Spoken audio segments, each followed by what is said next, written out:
Welcome in, everybody. How's it going? How we doing today? Hey, how's it? It's me, it's Half Dork. Everybody's like, it's Dizzy, it's Dizzy. Nope. You get the runner-up prize, Half Dork. It's me. Welcome in, everybody. Thanks for joining us today. We are going to be taking a look at my Game Jam entry that was recently awarded first place in the Boxidaes Game Jam. So I'm going to show you behind the scenes of how I made it, what connects the dots, and how it all came together. So thank you so much for joining us. Thank you, Game Dizzy, for the raid. Welcome in, everybody. So before we get started, one thing I'd like to ask of you is if you have a game that you would like for us to live kind of provide feedback. So myself, as a game developer who's been active in the space, I would love to help analyze what's going on in your game. Perhaps like we can find some positives, some pros and cons, and see how we can improve and be better game developers. So the SandStorm Meetup is more or less sponsoring this kind of live feedback, and we are learning game developer as well as Vox Edit later down the road. But game developer and game maker is the name of the software, is how we can get involved in the sandbox and start making cool experiences to share across the metaverse. So before we get into the heat of things, I definitely want to share that link to download the game maker yourself. As many of us know, that the season 3 for Sandbox is coming very soon. I think we're all on the edge of our seat for that one. But until then, there's tons of experiences that you can play right now in the Game Maker Drafts Gallery. So thanks again, everybody, for joining us. If you're interested in making your own games or playing a game such as this one that we're about to look at, you can find them in the Drafts Gallery of the Game Maker. So, before anybody has any questions, I'm just gonna go ahead and hop right into it. We'll take a look at behind the scenes of my game here. So, we're gonna go step by step here. The first thing we're gonna look at is a dialogue. So a dialogue is when you, the player, are interacting with an NPC, which is a non-player character. So, this boss bot, whom is a Boxidaes asset, is telling us what we're going to be doing and a little bit about the world around us. And so having kind of this brief introduction into what the player will be doing helps kind of set someone on the right track. You want to encourage them to be more immersed in your experience. And so having a dialogue just to kind of introduce core concepts to your game is very important. After that, we're going to take a look at the very first quest. And so we're going to kind of break down this game piece by piece. And then we'll probably play through the whole game once we've introduced some of the core mechanics that make this game. But the first thing that I want to point out is our setting. So we're in a space. We're outer space. We're exploring this kind of solar system that was provided to us by Boxidaes. So Boxidaes, this basically entity within the sandbox, they're making a series of experiences. They're sharing assets. They've made kind of custom avatars that the player can play as. They've created an entire Wikipedia of lore that you can pull from in honor of their community, really. And so that's why this game jam came to be. And so when I participated, I made sure to use that kind of dictionary of things that they gave to us, and it really helped the game kind of shine. The game kind of shined. So the first thing we're going to look at is all of the blue assets you see here. We're looking behind the scenes. So we can see that there are invisible walls. So this prevents my player from basically going outside of a boundary. And this invisible wall is one giant asset that I made in Vox Edit. So what's happening is the player is kind of floating along an invisible kind of surface. So I'm just making sure before we continue, everything looks good. Stream's running. We're in the sandbox. We're streaming everything good. All right, perfect. Then if you take a look, we can see that there are these star assets. So I actually made an asset to resemble stars. The player won't be able to interact with them because of this invisible wall. And so that's going to coat the entire perimeter of my land. And you'll notice there's not many things inside the land, but the land itself is 4 interconnected lands. So this is a 2x2 is what the term would be if you're, exploring the sandbox land ecosystem. This is a 2x2, which means it's 4 plots of land. And so I made a game using that negative space in mind, where the player has to run from one corner to another in order to explore this solar system. So now that we have a good idea of the setting, we can see a lot of the objects that the player is going to be interacting with, such as these little kind of rocks that are floating in midair. So let's go ahead and hit play. And the first thing we do is we can rotate around when we're in the game. That's something up there that I'm going to take a look at. But you're not supposed to see Omega's name. We have an exit over here, so if we wanted to leave, or we can approach BossBot here, and he'll tell us what our mission is. So BossBot says, the Omega system, home to a dual star, so we're introducing kind of the setting and the names of some of these planets, as well as the solar system itself, so the Omega system. Our job is to collect minerals and bring them to the clients. Simple. And so now we have this series of dialogue choices. And so this is important to give to your player so that they feel as though they are making active choices in the world itself. So BossBot says, upon collection of 20 asteroid minerals, coordinates will be sent for delivery. So I'm a delivery boy. So what do? If I say no, he says, nope, you serve corp vendors. And so then I can ask more about it, or I could just start the quest. So if we ask more about it, he says it's the artificial intelligence. Hey, Roxy with the raid. Thanks, Roxy. Welcome in. So artificial intelligence is what Corpo Vendrix stands for. And then he goes on to describe, it's the ever-expanding corporation that brings order to the Cypherverse. I can ask, what's the Cypherverse? The Cypherverse is everything. It is our universe, programmed by the great creator Omega. Do they not teach you humans these things? And so now we can get to work. And so as we saw, he kind of introduced our first quest. And the behind the scenes look is that we are kind of like floating on an invisible plane. So we're able to kind of roam around as we see fit. And in fact, I like to invite open exploration in my games. So the player can just, not do their quest and can just keep going. And what really helps kind of immerse the player is being able to approach each of these planets and kind of get a better idea of like, oh, this is Humanica. So I interacted with it and I can see a little bit more about the lore behind this planet. So Humanica is home to countless creatures. So this might be like the Earth for this solar system. And it's politically neutral. Traditionally, Humanica is where Omega and the Ascendi would pass on decrees to the population in a ceremony. Cool. And so I can go around and kind of just click on each planet as I see them. But for now, we're going to do what the quest says. So the quest says mine 20 asteroids by interaction or by laser. And so we'll take a look at that behind the scenes after I finish it. So one thing about this streaming software I'm using is you can't hear the sounds. But we're improving that at Sandstorm to where we're going to be streaming from a different software altogether.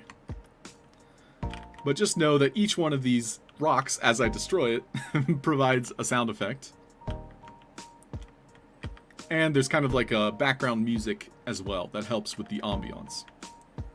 So I can go up to each of these rocks and we can see they're kind of floating. They have like this rotation or orbit.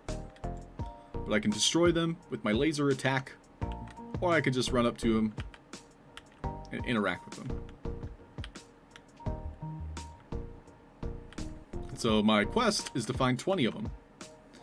And as Joseph said in a recent Gamesh show, which is on the main Sandbox channel, you'll want to add more than 20 asteroids. So we can see I'm on my last asteroid to pick up, and there's roughly 10% more than I need. So by having that extra couple, it doesn't prevent the player from getting stuck, you know? Hey, Karosco, welcome in. Roxy asks, how to make the small letters apart from having color? The code to have rich text included in the letters is allowed in the asker. Yes, it is. And we'll take a look at that. But that's a good question, Roxy. So I'll bring a document to help introduce that. So let's go ahead and finish this quest. One thing to keep in mind is having fun animations, you know, encourage the player to just roam around and explore a little bit. So, we finished the quest, and my boss bot, the robot that was talking to me, says, good job, employee name. Now deliver the minerals to Gespirox. Gespa what? Gespirox of the sister planets. It is marked on your ship console with a question mark. Time is ticking, human. And so now, we'll take a look at what comes next. And this is when we'll exit the game and look at it behind the scenes. But it's telling me to deliver the minerals to the planet, because I'm the delivery boy. So I'll go ahead and exit the game.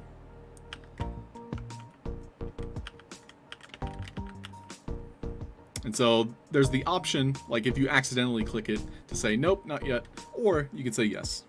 So this is another additional component you can add to your game to kind of add this almost pause menu.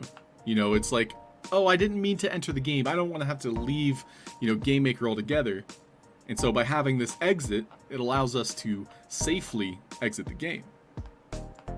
So we'll go into edit mode now, and we'll take a look at all of the things we've been interacting with and see how they, you know, work behind the scenes.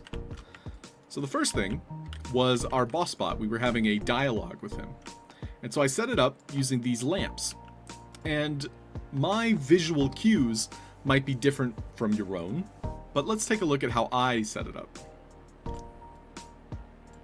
So our game here, we have this first dialogue that occurs, and we can zoom in so you can read it a little easier, but I'm receiving a message based on the character basically moving forward or left or right that sends out a start game. So we can see that this is our start game message, and I have 3 different ways to start the game. So it's detecting the avatar when it moves outside of our starting point. So by going left, right, forward, back, it's starting the game. So we can take a look at the speaker component as we've been looking at in class. That it sends out the message start game, and it starts it only once. So we're only going to send out that message once. So we can see here, the asker behavior also has that enabled, just in case we were to walk into another one of those starting detectors.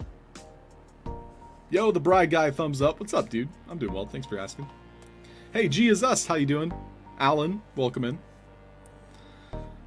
So, we'll take a look at this asker behavior now. So, the player started the game.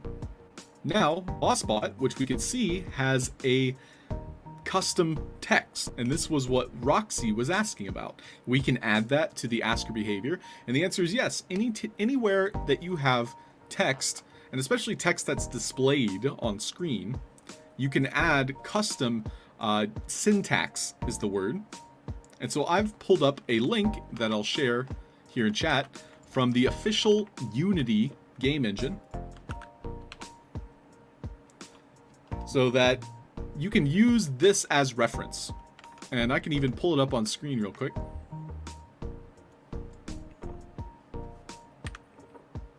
So just taking a look at this dialogue, or I'm sorry, this document, you'll be able to understand a little bit about what rich text is and the syntax that is supported by the sandbox.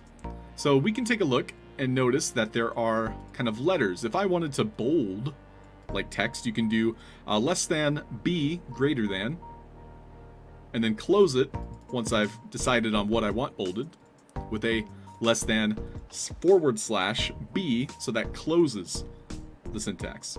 So what that does is it allows me to bold a certain word.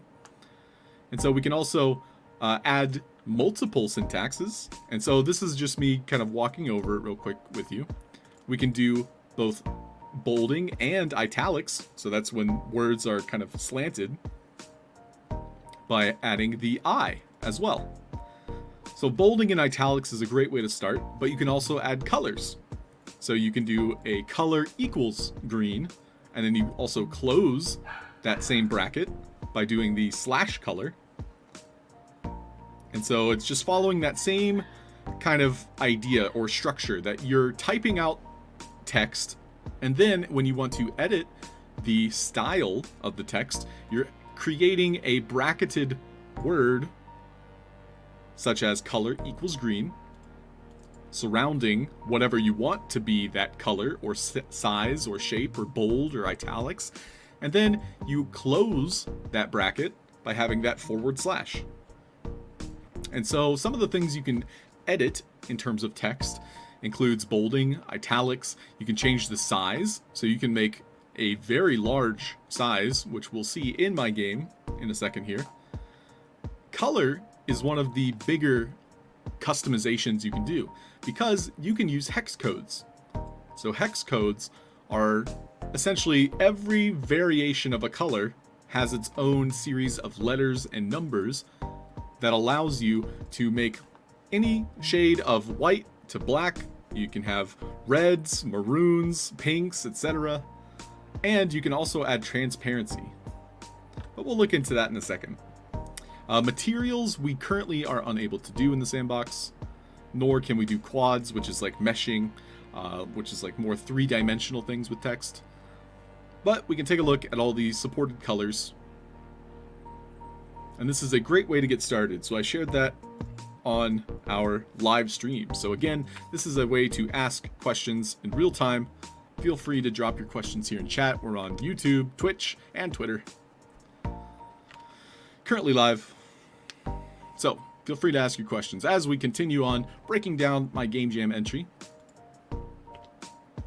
We can see here, by talking with BossBot, I picked a certain color with BossBot. I gave him color equals hashtag, and again, I did a less than bracket, color equals hashtag, so that starts the hex code, and the hex code is 6 digits.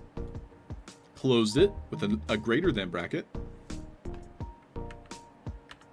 Oh, Crypto Score, glad to hear it. Cinzia, welcome in. And then once I've picked or ended a statement or word, I can then close that color bracket with a forward slash after less than forward slash color greater than. And so that closes the bracket, telling Unity that, oh, okay, we want to change the color of this word. You got it, Halfdork. And yes, Roxy, that is important to note. So Roxy points out, shortens the text that I can put in the asker or in any text box, and it does. So for example, if I were to keep adding text to this particular text box, so we just copy paste it, we can see it eventually cuts it off. So you are limited with how many characters or letters that you can put in any box. And yes, by having these brackets, it does limit you. So if I were to remove this, we can see I do get access to more characters. But for now, keeping it short per page of dialogue is important, because you want to convey a thought or sentence or even a paragraph, but make it concise and to the point, direct. And so you can adjust the text or color in any one of these messages. So I did it with the speaker name. I did it with a question, like just a name inside of a question. You can do it with the answer. And you can also do it with a name that's hovering above a planet, for example.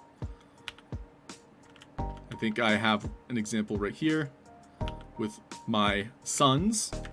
So I don't have a son, I'm not a parent, but these two suns right here, glowing stars, they also have a change in the size of the text being displayed, as well as the color. And one thing you'll notice is I added a transparency. So the 6 letters here represent the color. So FFF is white. So that's the color white. However, I've also added an 80 at the end, which means it's 80% transparency. So that means it's somewhat translucent. It has 20% of a ghostly feel. So you can add that to your indicator. You can also add this to the name of an asset. So if we added it here into my dual star, and the dual star had said something, we would notice its name was also a different color. As an example, I'll do this repair station here. And the repair station, I'll give a speaker component. And if we interact with it, it'll say, "Hi, I'm a green repair station." So what we'll do is I'll have the color bracket. So if I want the word green to be colorized, I'll do less than color equals green greater than, then go to the end of the word or phrase. Like I could do the entire phrase here, green repair station, do less than / color greater than. And so what will happen is when I talk to this repair station, it's going to say, "Hi, I'm a green repair station," but this word or phrase will be green. I'll also go up to the name of the repair station, and if I paste that same thing, we can see that it is colored. And when I hit play here and go over to that repair station,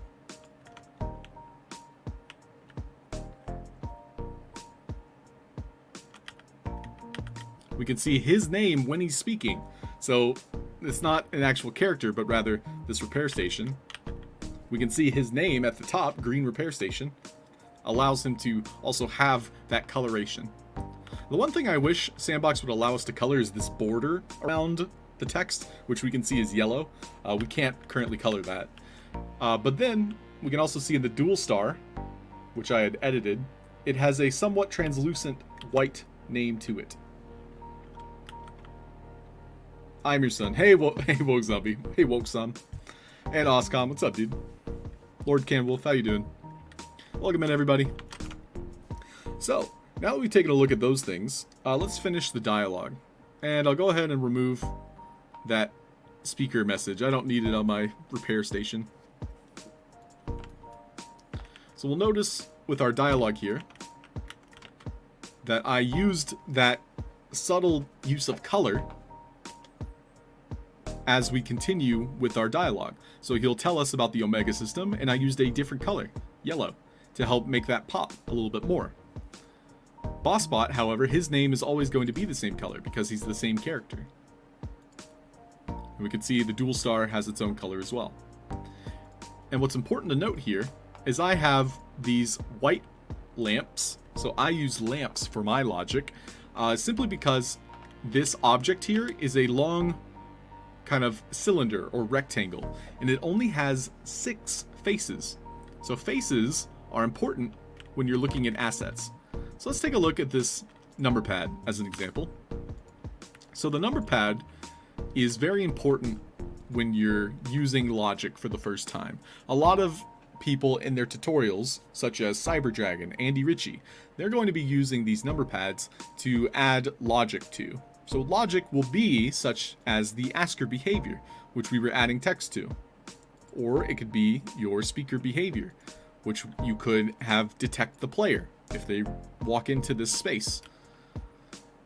However, with a number pad, it actually has hidden inside of it more than 6 faces. And this is important to note because some days you're going to be optimizing your game. Let's just say 2 weeks from now you have a finished game. However, it runs really slow. Like as people are playing it, they're telling you that there's a lot of lag. And so you can start to deteriorate some of your assets by making sure that they're not too many faces. So a lot of faces would basically mean edges. So we can take a look at the Alpha Dragon here. This alpha dragon is roughly 3,000 faces because it has all of these edges to it. So you can see every side of the dragon itself and all of the squares, each one of those is one face. Our number pad, as an example, has 6 faces, but then inside of it, it actually has a button that turns it off and on. And we can see it when you turn it invisible. You can see these extra faces that are hidden inside of it. And so those count in terms of faces. And so I wanted to point that out in case you're looking to optimize your games. Me, on the other hand, I use these, and these are custom assets. I highly recommend, if you're getting more involved with optimization, that you make custom assets, even making your own version of my lamps here. So I use lamps, and it's just kind of a meme at this point. Like, I love lamp, you know? Hey, Bruce Wayne, what's up, dude? Doing well, thanks for asking. If you have any questions, Bruce, as well as anyone out there, feel free to ask. We're here to help. So game development has been my passion since I got involved in the sandbox back in December, which is about 8 months ago. So I've always thought of myself as a game developer or wanted to get into game development, but coding was what put me off. Like, I couldn't wrap my head around ones and zeros and all of the various syntax. But Sandbox is kind of that perfect blend for me of using visual coding. And so what I've done with this dialogue here as we continue is I'm using these lamps to represent each step in our dialogue. So I start talking with BossBot here, and I say, where am I? That leads us to this next lamp here, where then he says, oh, you're in the Omega system. And I say, why am I here? And so that leads us to the next series, where he says, your job is to collect minerals. Okay, and I say, how or why? And so then that's when we start getting these branch choices, where it's different things we can ask about. I would like to see how big a 1x1 is. Yeah, Bruce, we can take a look. And coding definitely stopped me as well. So, as we see here, I'm starting to get multiple choices. So we're going to take a look at the logic. We can see that each one of these dialogue pages requires a certain message. So, if I wanted to start a conversation with him, and then I started to tab through all these pages, we can see that now, if I say, how do I collect them, it's going to send me to a different dialogue. And if I say no, it's going to say a different dialogue. So each of these messages is prompting a different response from the character I'm talking to.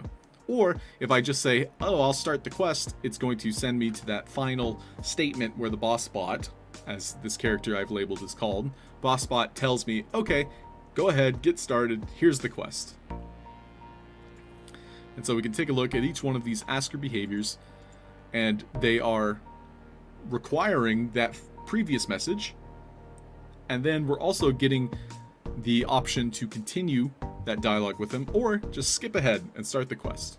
And so giving the player that kind of option to more or less skip over the boring parts, so to speak. Like, that's important, I think, for any game. Like, some people want to speedrun, or they're not even reading. They just want to just play the game. And there's nothing wrong with that. But by giving that option, you're allowing those that want to learn more to be able to learn more. And you're giving the option for the people that don't want to learn more, the ability to just keep going. So, yeah, I think that was a good introduction to the color, the size. So you can change the size of text, you can change the color, you can change the bolding, you can change the transparency. And so all of these things are important in terms of getting your player more invested and more immersed in the experience. So now we're going to take a look at the asteroids and how those interact. But before that, Bruce Wayne had asked about how big a 1x1 is. So we can actually see here on my land that this is a 2x2. So this is 4 parts or 4 pieces of a land. What's important to note here is that this 2x2 has a lot of vertical space. So if we were to kind of use this brick here and go from top to bottom. So this is the very, very top. and I imagine this is the very, very bottom. It is. So from top to bottom, we're looking at, I think, 128 blocks. And top to bottom is 128, and then I think from left to right and forward to back. So this would be, you know, like your x-axis and your z-axis. So if we're taking a look at aerial, you know, it's a perfect square. So it's left to right, forward back is like 90 blocks, I believe. I could be wrong here. It's been a while since I took a look at the measurements, but I think it's like 90 or 98. I'm not going to count it. That would take too long. But your z-axis is going to be that 90, and then your x-axis is also going to be 90, but the y-axis is larger. So you have kind of almost a tall square.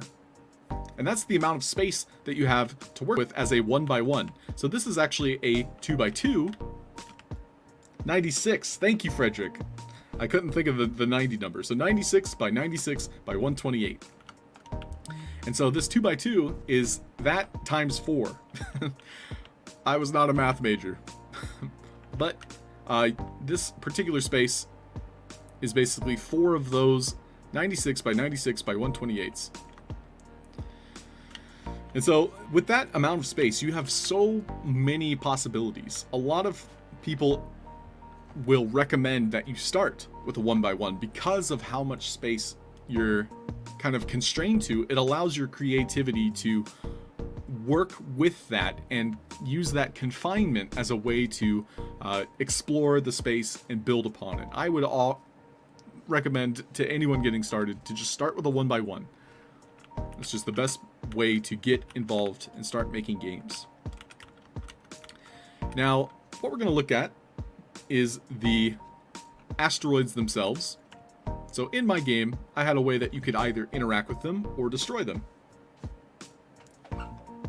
And thank you, Roxy, as well. Thank you, guys. And so what we see here is each of these rocks has an indicator. So it has this yellow icon that's hovering above it, telling us, oh, this is for the quest, okay. And if I get close to it, it says you can harvest it. So we didn't take too much of a look at indicator components, but we can see that it has a name, so this would be hovering above it. And if we get close, it's going to say this is what you can do by interacting with it, harvest. And so by interacting with it, I'm destroying it. So I have a health component on each of my asteroids here, and I have probably 30 asteroids that are all floating around. Each of them has a different death message. As we saw at the start of the stream here, you can either A, destroy them, or you can interact with them. So this large square that I have circling each one of these asteroids has both a speaker component and a health component. So we can see by speaking with it, aka interacting, I'm sending out that message that was tied to our asteroid, causing it to be destroyed. I also have a health component, so that allows me as the player to walk up to it and laser it, and that destroys it, sending out that same message. So you can send that same message by interacting or destroying. It's worth noting in the health component that I'm sending it to a specific tag. So I'm sending that asteroid message to my little asteroid here that has that specific tag. I also have a tag called asteroid on each one of these little asteroids that is tracked by our quest, which is to mine 20 asteroids. So we can see I can start the quest in that dialogue that I had with our boss, which was waiting for a specific message to start the quest. The quest is then tracking by a counter the deaths of 20 asteroid tagged items. And then once we collect or destroy 20 asteroids, it's sending out the message to start our delivery. What does the green line thing mean? So the green line, I imagine, is you're talking about this here. those of you on YouTube, that's our X, Y, and Z axis. So this asset in particular is on a rotation. So we can see by default, it's supposed to be the Y axis is this green line. The blue is your Z or Z axis. And we can see that number being adjusted here as I move it. So Z is blue, Y is green, so that's up and down. Z is forward, back. And then red is left and right. So X axis is your red. So I'll go ahead and save it. But yeah, questions are more than welcome here. Thank you everybody for joining us today. I did get an error with my NFT image here. And we can see it didn't exactly save it. However, Sandbox does have this weird kind of validation problem where sometimes just adding a couple spaces at the end here, it's like, oh, that's a URL. Oh, sorry about that. I didn't notice. But yeah, that fixed it. So if I save it, now it should have fixed it. Nope. Looks like we have another one somewhere on our map that's broken. One thing that I wanted to fix while I was thinking about it was this guy up here. We don't need the dragon. But this particular Omega had an indicator that I could see way too far away. So I want to reduce the visibility difference here to 100. And then our NFT image, this one's also getting an error. So we just add a couple spaces and it fixes it. So little things in the sandbox that you just have to work with, understand, you know, like these aren't perfect. We're still in the alpha, guys. Those stars around looks great. Can you show closer how you make them? Yeah, Carosco. Yes, I'd love to show you. So you can see here that these assets are quite large. And I'm going to take one of them, duplicate it, and show you a little bit more about it. And I'll show you how I made it in Boxedit. So we can see this asset in particular is about, I don't know, 30 blocks wide. And so it's this long strand of stars. And so what I did was I rotated it and placed it on the floor, on the ceiling, and on each of the walls. And then I kind of connected them together to make it kind of like a seamless wallpaper. And so what's happening is these stars are kind of floating up and down. And so it's causing this interesting effect on your eyes. It's like a parallax where assets are moving in different directions and dimensions. And it's causing it to appear further or closer than it really is. And so I connected all of these together. And it's relatively simple to make in Boxedit. So I'll just show you what that looks like in Boxedit real quick.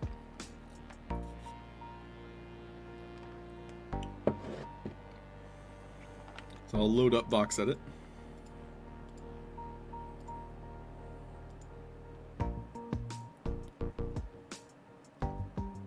I gotta find my folder where it is though.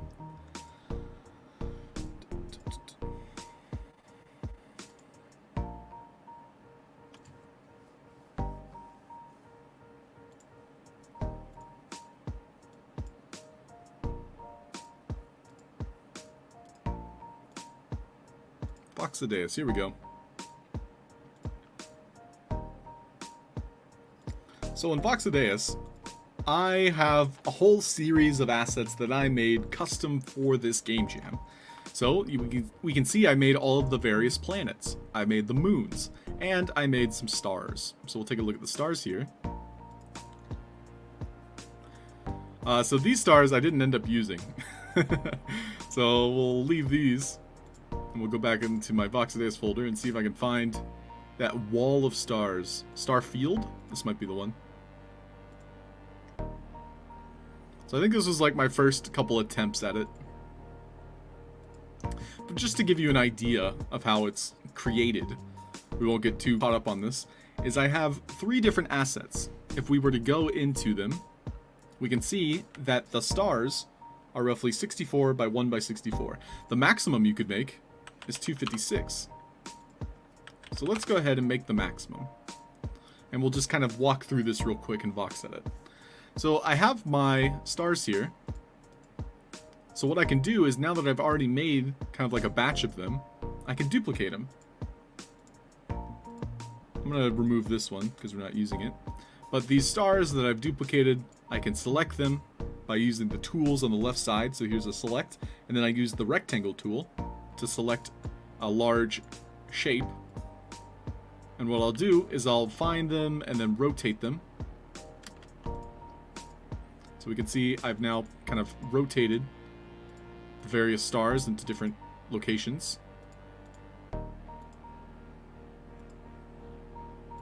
And so what you'll want to do is you'll shape these in ways that makes it so they're asymmetrical. So these I'll probably also flip on a different axis. And then move them to where they're next to each other. And then you just keep repeating this process. So what I'll do is I'll merge these two layers. I'll duplicate them again. And then I'll select them once more. Move them a little bit. Flip them. And place them right there. And so we'll keep repeating this process until we have something we're happy with. We'll save it.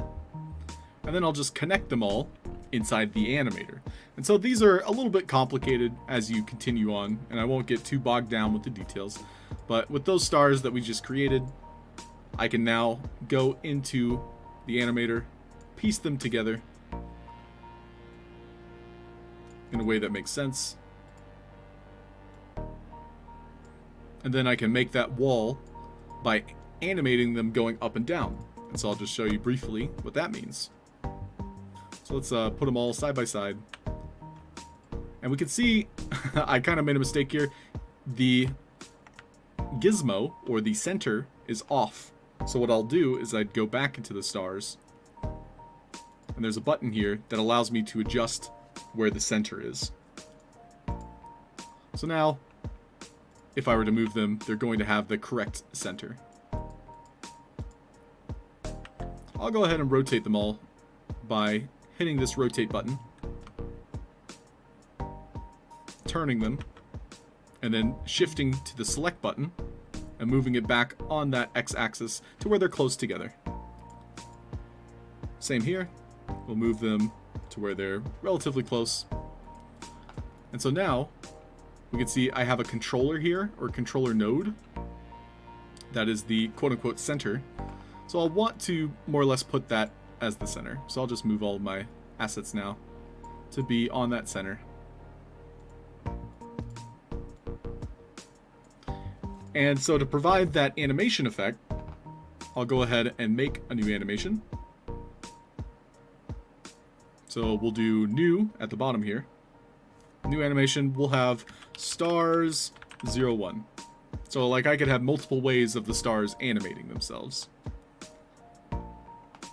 And so with the stars 01 animation, by selecting my controller node, I have access to more variations. And we can see, I'm hiding my camera real quick, that I have my controller node and then ABC as the various nodes. So that's what we connected our 3 duplicated stars. So if I want to animate them, I'll go a couple frames ahead. We'll zoom out. I'll do 1 second animation loop. And so I can click this button to add an animated keyframe to each of them.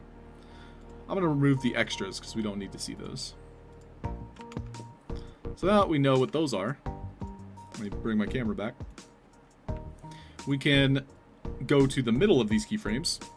And then with each of my stars, I'm going to make it shift a certain direction. So I'll make it go up 4 voxels on that one. On this one, I'll make it go down 5 voxels. And the middle one, I'll make it go up or down. And then we can see that there's this slight animation now. Probably with this one, I'll make it go up as well. And then I can skip to the 2-second mark and then add more keyframes. And this time, I'm going to want the keyframes to loop. So I want this to be like our closing keyframe. So what I'll do is I'll select all of these by holding down Control, right click, copy, go back to the last keyframe, click the topmost, paste. So what that did was it allowed all of my keyframes to return to the starting point. And now I'll do the opposite. So this middle one, I'll select and I'll make it go up 5 keyframes. And then the other two, I'll make them go down 5 keyframes, or 5 voxels, I should say. So that's the number associated with the position. So now, if I were to hit play, we can see that the stars are looping. And this was just a brief example of what you can do in VoxEdit. And to just kind of walk through the process of adding this into your game, you would go to File, Export, Export to Marketplace. And so with my stars here, I would want the stars 01 to be the default animation. I can click one of these thumbnails, which is kind of hard to see the stars, but they're there. So that's the thumbnail it's presented in your inventory. We click Export. And then we'll add it as a new asset. We'll call this one Blue Starfield. And so it has that animation already attached. We can categorize it. So this will be magical nature. We're not going to give it a theme. Themes, I hope that Sandbox will allow us to customize more. But right now it's the Sandbox themes, such as heroes, which is like Vikings, oracles, which is like elves and druids, scientists, which is like techno scientists, and then just the default Sandbox. We can add an attribute, which isn't really important for this asset because it's a decoration. So we will not add power, defense, magic, speed, or luck. Just as an example, power would be the strength, defense would be the health, magic would be healing or height of a bird, speed would be like actual speed, like running or platform speed, and luck would be kind of the detection or amount of an asset that can be spawned. And so once we're happy with it, we can save it as a draft. So now I can go back into the Sandbox Game Maker. I'll go ahead and save it and reload it.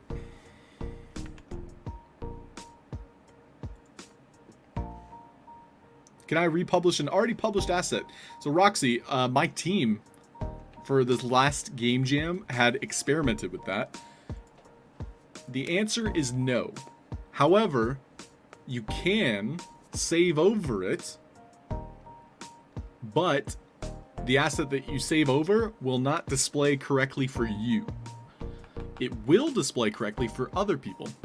So it's this weird publishing, I guess, hack. So if you had to make, some corrections, you could. However, I would recommend you publish at a new asset, because otherwise you do not get to see your adjustments. But because you're republishing, it does kind of save over it, and so other people can see it. So it's this weird kind of like cookies system, where things are already saved on your version of the game.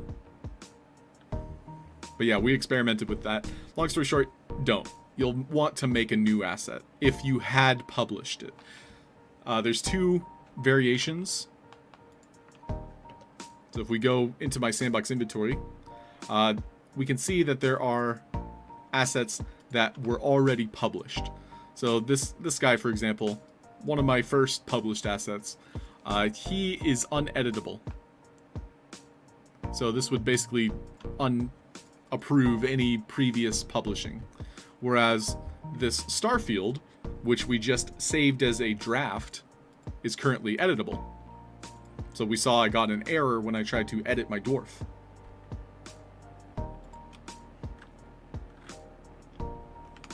So back in the Sandbox Maker, I can open up my inventory and I can find my blue Starfield, which we just created. And so we can see it going up and down like how we made it. Obviously, I would probably adjust this to where it's not so fast, but it creates that effect.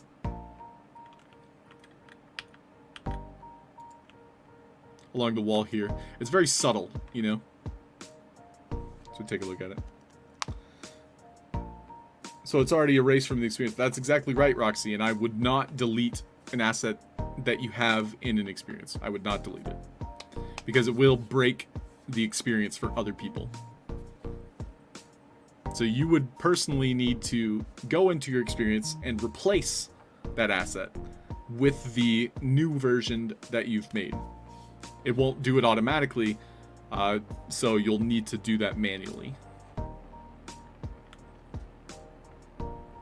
But again, this is like an emergencies, really. Also, you shouldn't publish an asset that needs to be fixed. You should unless you're, you know, crunched for time. But for the most part, you can use the draft version for everything. The draft version, as we saw with my Starfield, allows me to save it. And I can still use it and put it in my game. However, I'm not able to adjust this character because he's already been approved. He's already been added as a published asset that other people are then able to use. So, if you tried to alter something that was published, it's going to cause problems. That's all I'm trying to say. Yeah, for sure, new assets are better. I agree with Xura. So, for those of you out there watching, thank you so much. I would love, love, love to get a collection of your games to play on stream. We've kind of run out of time today because I showed you a little bit of behind the scenes of our game jam experience here. This is Boxidaes, if you'd like to play it. It's called Boxidaes Star Runner. This is my game that recently won first place in the Boxidaes game jam. So if you'd like to play it, I believe it's past page 50 at this point. We can try and find it real quick, but regardless, I appreciate you guys for being here. If you have questions about Game Maker, this is the place to ask them, because I will go out of my way to answer your questions and make sure that, you know, nothing is left unturned. Like, every question I want to be able to be heard and be understood, and we can walk through it together. So troubleshooting is something I really take joy out of, because I can help you understand, and as well as someone out there who probably has the same question who was unable to be here at the live stream. So I'm opening the floor now to questions that you might have as a game dev, as someone who works or wants to work in the Sandbox Game Maker. So feel free to ask your questions now. Garnican asks, if I have an asset with a lot of components, can I replace it with another without having to recreate all the components manually? So, my first thought is you do have to recreate it. That's my first thought. If you were using a draft, so just to go over that idea again, so if you were using the draft version of an asset, you are able to save over this draft with whatever, because it's just a draft. If it's a published asset, or it's an asset that Sandbox provided for free, you are unable to replace it by saving over it. It's going to cause problems by saving over it because it's already been published. So if you're trying to replace an asset that has components, that has logic already attached to it, such as perhaps like one of my planets here, like I have already attached a health component to it or a speaker component, I would, in theory, have to replace everything. So you do have to add that logic.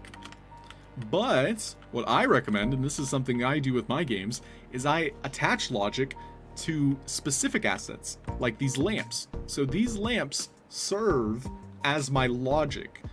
The asset in question, such as this planet, has very few logic attached to it, such as maybe like an indicator that says, oh, this is this planet.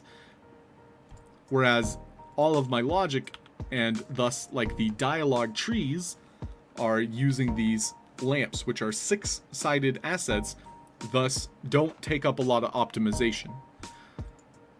That's why I use these lamps, is because they have only 6 faces and thus do not take up a lot of the game's, processing speed.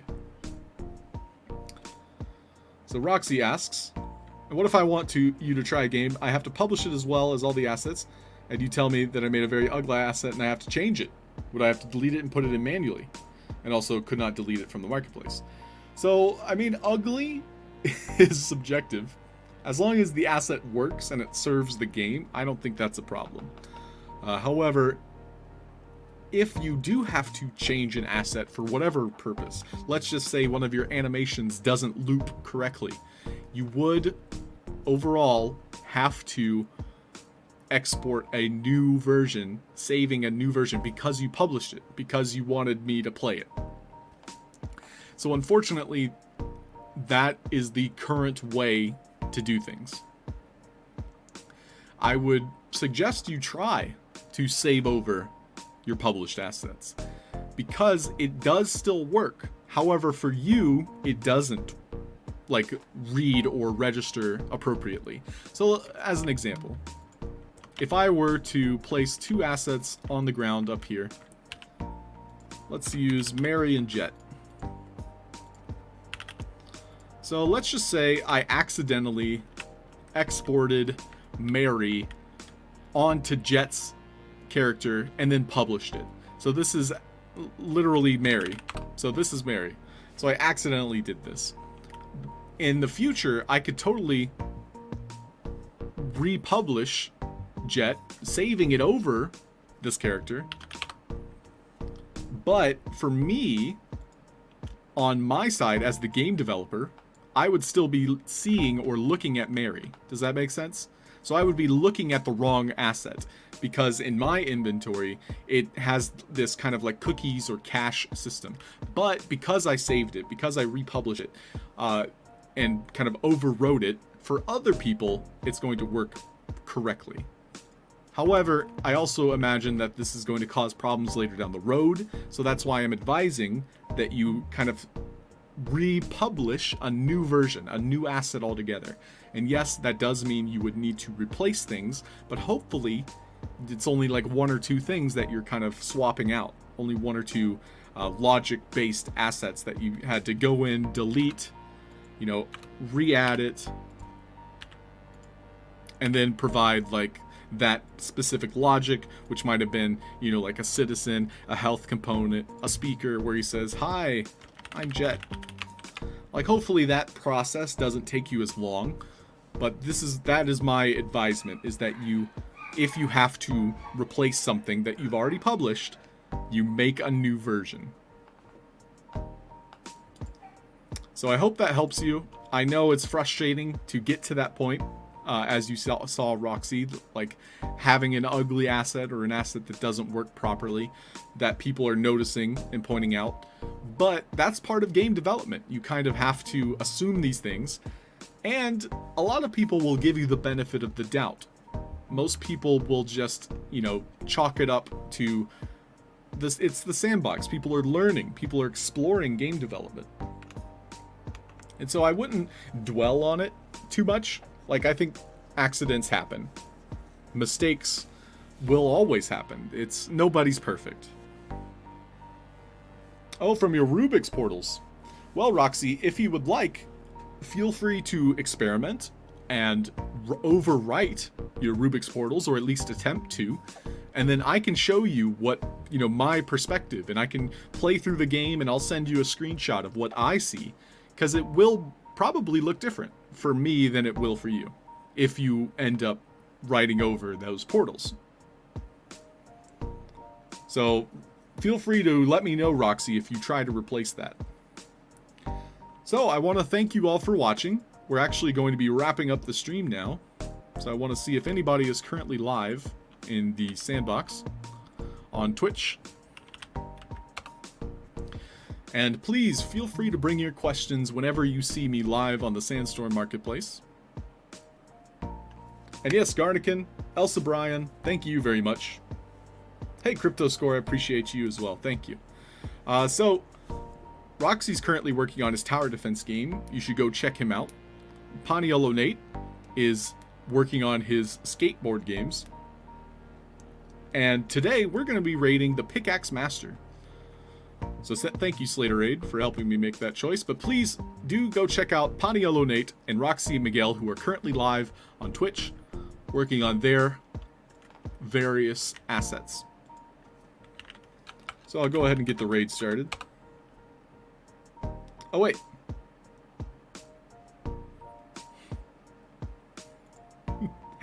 Slaterade says no. Let's raid Paniello Nate. All right, we can raid Paniello Nate. Let's check.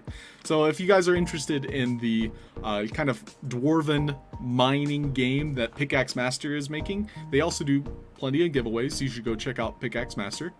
But Paniello Nate is currently live, so we're going to go hang out with him. And we've never raided Paniello Nate, so that's a good point. Hey, Paul Life made me. Thanks, dude. Thanks, Elsa Brian. Crypto Score. So again, if you guys have questions, feel free to bring them to our stream. There's a lot of people here in chat, like Paul Life Maybe, who love making games in the Game Maker. Roxy as well is a very talented, he's made like 5-6 games at this point.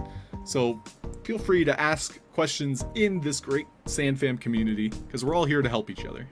So let's go ahead and get this raid started. We'll go hang out with Paniello Nate, a Hawaiian streamer for the Sandbox. So thanks again, everybody, for watching.